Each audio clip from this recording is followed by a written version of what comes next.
नै नं दतमा बियाबनिफ्राय बिसायख'थियाव देरहानाय एमएलए रबिराम नार्जारिखौ दिनै बरायनाय जायो।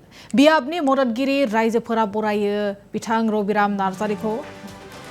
बनरगावआव दोलोनि मावथिफोरखौ लाना रायजोफोरा बरायो। हाग्रामा महिलानि दैदेननाय बिटिसि सरकारनि जौगानाय खामानिनि थाखाय फिन बिपिएफखौ बजबना लादों बिटिसिनि रायजोफोरा। फेलें जाबाय प्रमद बर' दैदेननाय इउपिपिएल दोलोआ।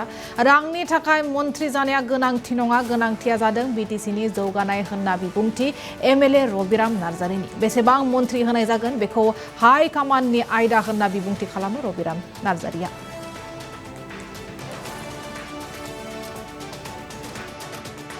बिपिएफनिफ्राय साबसे मन्त्रि मोनगोन मन्त्रि मोना बेखौ बेसेबां मोनो मोनाखौ आं दा बेवहाय आंनि खुगाजों बुंजानाय बाथ्रा नङा।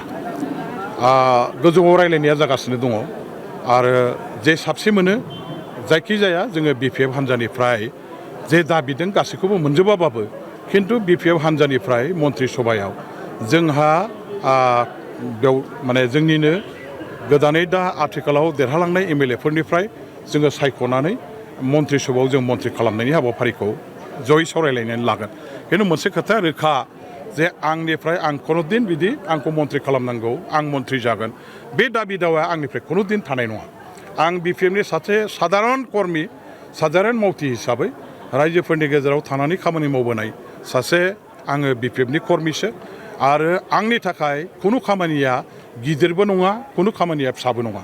गासैबो खामानियानो समान, गासैबो खामानिनि गोहो बोलो गासैबो खामानिनि मर्यादा बेसेन एबा मुल्यआ एखे।